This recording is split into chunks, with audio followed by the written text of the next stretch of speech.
Hi, Michael H. James here again, and my friends call me the Herb Man. In this video, I'm going to show you how to plant your herbs for the best results.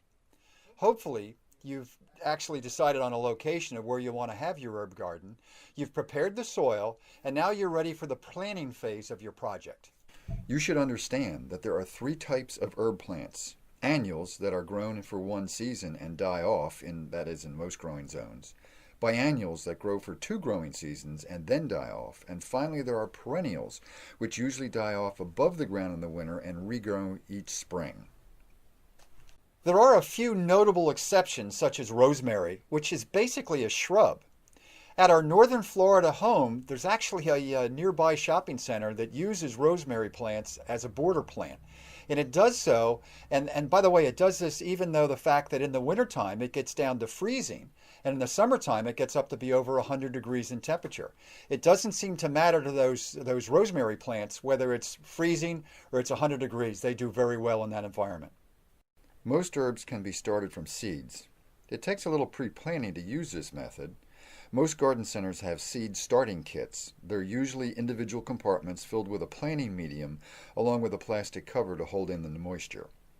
I begin my seeds in late winter indoors in a south-facing window as a general rule. The only downside of starting your herbs this way is that there is a thing called transplant shock, which you have to deal with.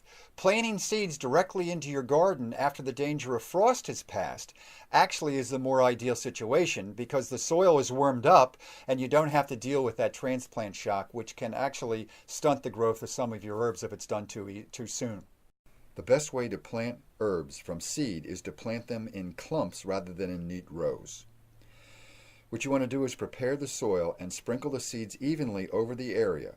Cover the seeds with a very even layer of dirt, usually about 2 times the diameter of the seed that you're using. Firm the soil by patting firmly with the palm of your hand and sprinkle with water to start germination. Keep the planting area moist but not soggy during the germination period. A good rule of thumb is that annuals take about 2 weeks to germinate and perennials will be about double that in the same period. I make successive plantings of fast-growing herbs to ensure that the peak of flavor is actually in my herbs. Some herbs, like basil, have their best taste and flavor just prior to the flowering phase. I sow new plants every 2 weeks, and that way I'll have a bumper crop to be able to use in my pesto recipes. When your seedlings have 2 pair of true leaves, it's time to thin your crop. Either transplant the thin seedlings to another area of your garden or use the leaves as flavoring in your culinary efforts. Once your herbs reach the height of several inches, they'll become firmly established. A critical part of maintaining your herb garden is frequent watering. Herbs require deep root soaking. A handheld hose is a very poor method of watering your plants. Why? Because it only actually moistens the top of the soil, and if it only moistens the top of the soil, you aren't getting down the roots and you won't have real good growth of your vegetation. The result is a crop of robust herbs, rich in flavor and perfect for culinary uses. Now here's a thing to note. Overwatering is really the worst thing that you can do with your herb crop because it causes many diseases and also fungus growth, and you don't want that because it'll absolutely ruin the taste of your herbs. As a final note, let's talk about feeding your herbs. Here's a rule of thumb. Feed your herbs very sparingly. Fertilization really isn't good because you get an overproduction of the leaves when you do that. I feed my herbs twice a year, one in early spring, the other time in late summer. In my next video, I will cover how to winterize your herbs and extending your growing season. Want more information? Here are a few options.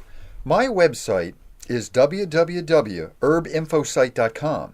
And the first option at my website is a complete ebook called the Practical Herb Garden Information Guide that complete everything you need to know about herb gardening. A second ebook is called How to Turn Your Herbs into Cash. And the final bonus ebook is the Medford House e-cookbook called 6 Herbs Every Kitchen Should Have. It features 37 recipes using one or more of the 6 classic herbs in the recipe. An added bonus is access to the members-only area of the website with additional bonus material each month. The second option is a 10-part mini-course on the secrets of creating the perfect herb garden. And the best part is it's free. Go to my website, www.herbinfosite.com, Really, it's free. Do it now.